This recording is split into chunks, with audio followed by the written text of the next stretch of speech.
Buongiorno, welcome back to my channel.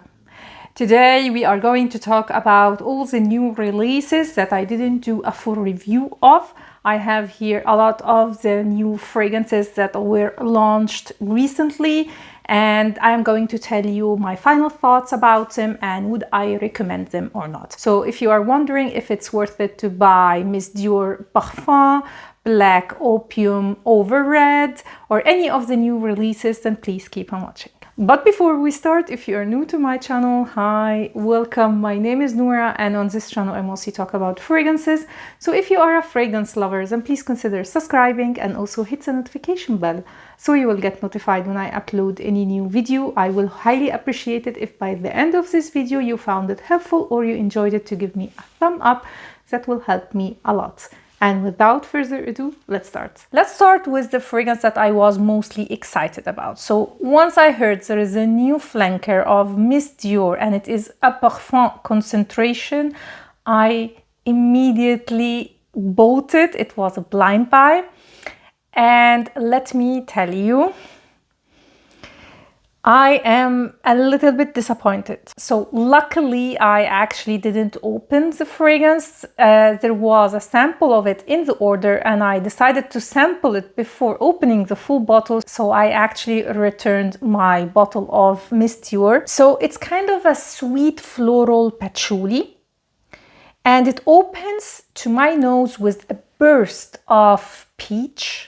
Like the peach I could really smell in the opening alongside the patchouli. But the peach note that I smelled in the opening almost immediately went, and it was replaced by this berries, this sweet berry note. And it's not an overly synthetic berry, but it's almost bubblegummy in a way. So it's kind of a sweeter, more fruity version. In the original one, you definitely get the floral aspect. Here, it's almost gone. I get patchouli and a very, very sweet strawberry note. It's not rosy. You don't get like this floral aspect, as I said, in the original one. And this is why I don't like it. I definitely prefer the original one to this one. A lot of people compared this one to the discontinued, hyped Miss Dior Cherie, and I didn't smell that fragrance, never smelled it, so I can't tell you. What I can tell you is that this is a stronger, more fruity version to the original one. Now, by stronger, does that mean that it is better in longevity and in sillage? Yes. On my skin, it definitely performed better than the original one, but not by so much. So it remained on my skin for 7 hours max and had a nice moderate sillage. So yes, it is a stronger version, but not by much. This is not a beast mode. Although when you first spray it, you may think that you will get a very, very strong performing fragrance.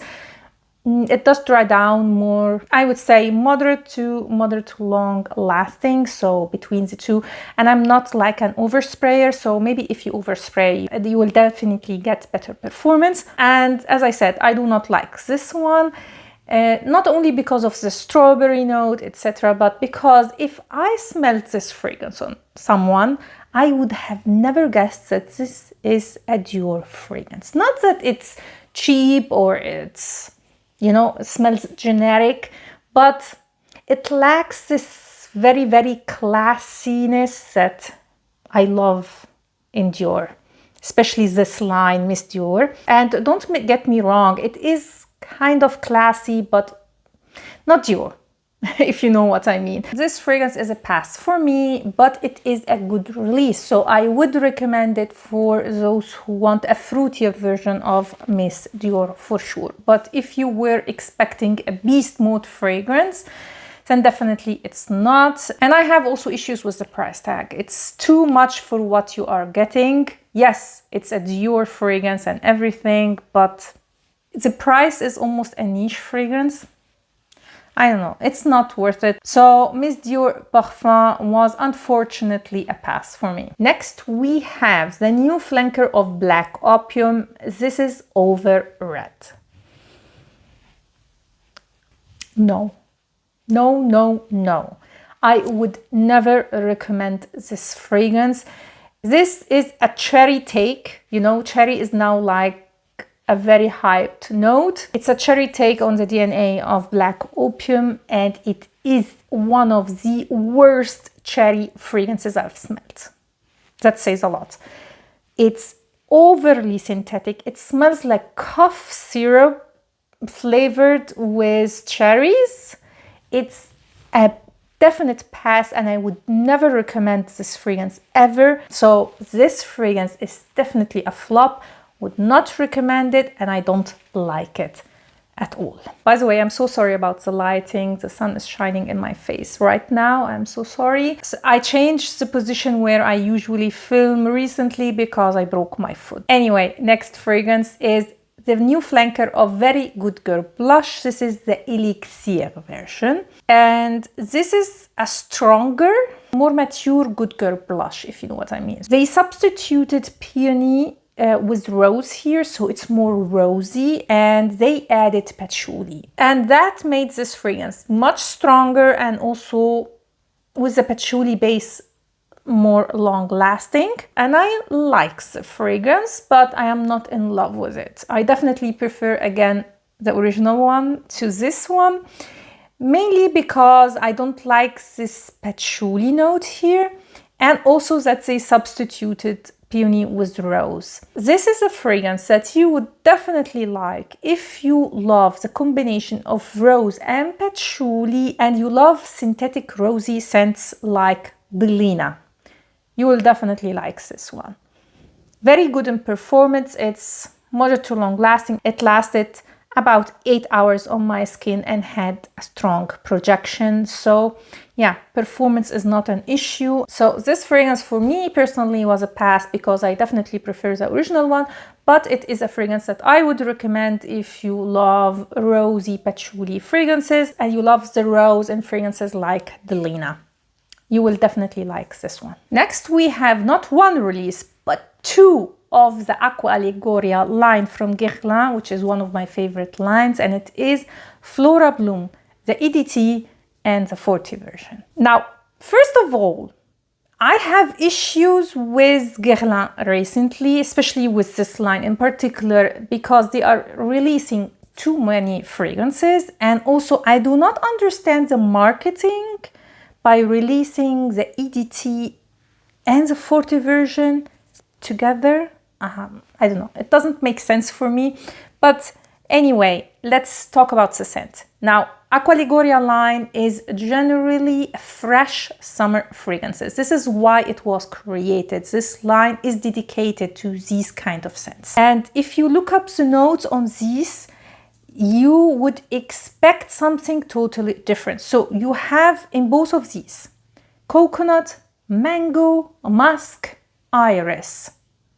So you would expect something tropical or fruity, very fruity, you know, but it's not. It's definitely in the vibe of Aqua Allegoria. So it's a fresh summer fragrance, very easy going. And the main difference between the two is that in the EDT, it's muskier, so it's fresher, it's lighter, while the FORTE version is more powdery. There is more iris in this one, and the coconut you almost cannot get at all. They also have a predominant note of tuberose, and it's not your typical tuberose, so it's not heavy, it's not indolic, it's not green, it's a very light, fresh tuberose, the lightest tuberose I've ever smelled. And as I said, the coconut definitely you get more in the EDT, and in the very, very dry down, you will get a little bit of the mango. Mostly the FORTE version is more irisy, it's more about the base. I like them both, but for me, my preferred one is the EDT because it's more fresh. The FORTE version just doesn't stand out for me. I don't know. And maybe I am biased because iris is a note that I don't like very much, but I definitely like the EDT. It's sweeter, it's fresher, it's more outgoing, and it smells more like Aqua Allegoria, to be honest. And I find like this release is definitely a good addition to the line because yes, they had other floral fragrances like Rosa Rossa, but not a fruity floral like this one. So yeah, this is for me a great release and a great addition to the Acqua Liguria line. But would I recommend this fragrance? Now, totally honest, it's a good fragrance, but it's not mind-blowing. So you will find a lot of fruity florals on the market that I wouldn't say like smells the same, but in the same realm. Like, for example, if I am looking for a fresh summer fragrance to wear, like an easygoing fresh floral fragrance, I will go for Miss Dior Blooming Bouquet, for Chanel Chance Au Tendre, these fragrances, you know. That said, the EDT is a fragrance that I am thinking about buying because this added mango and coconut does make it a little bit special, while the Forte one with the added iris, I don't know, I find it more generic, let's say, and it's not so forte. So the difference between the two in performance is not so big. Sorry, I had to move again because of the sun. So the EDT is weak to moderate longevity and sillage, and the Forte version 5 hours max. So that was FLORABLOOM from Acqua Liguria from Guerlain. Next we have Alien HYPERSENSE, and I'm not going to sugarcoat it. This is an unnecessary release. But I have to admit that I am not a fan of Alien at all. I love jasmine, but Alien was never a fragrance that I loved or even loved to smell. And I have to say, like, they have to stop. Alien was released almost 20 years ago, and since then they are bombarding us with flanker after flanker. So, like, make a new fragrance. They actually did a new fragrance with Alien Goddess. This has nothing to do with the DNA of Alien, but they still named it Alien. I mean, stop it. Stopping cashing on the name of Alien and just come out with a new fragrance. I mean, 20 years is more than enough. Now, when I first sprayed this fragrance, I was like, oh, maybe this is a version of Alien that I would love. Because it was a sweeter, more comforting version in a way of Alien. In the dry down, however, it's slightly different, but not by much. So definitely an unnecessary release, and I would not recommend this fragrance at all. Next we have the new flanker from Valentino, born in Roma. This is Green Stravaganza. And again, I am not liking this release. Born in Roma, the original one, is one of my favorite fragrances of all time. Le Parfum version was great, not for me personally, but was a great release. But all these very, you know, summery versions of Born in Roma, I don't like at all. The Coral version was okay. The Yellow Dreams was a synthetic mess, and this is not an exception. It smells like cheap jasmine, vanilla, and some tea. Just no. No. This is a big flop. So the scent profile I do not like, and also the price tag for something that smells like this. No, I would not recommend at all. Tell me in the comments down below if you agree with me that the majority of Born in Roma are very synthetic and smell cheap. I don't know. For me, Valentino, you can do a better job. Like, no. Next, we have the new version of Q from Dolce & Gabbana. And I like this fragrance. I like the scent profile. It's definitely an intense version of the original one. And there are definitely more notes than the one listed on Fragrantica, because I get like a blood orange note in the opening. I also get a little bit of a green touch, especially in the opening. This fragrance you will love like the Q in general, you will love if you love light blue.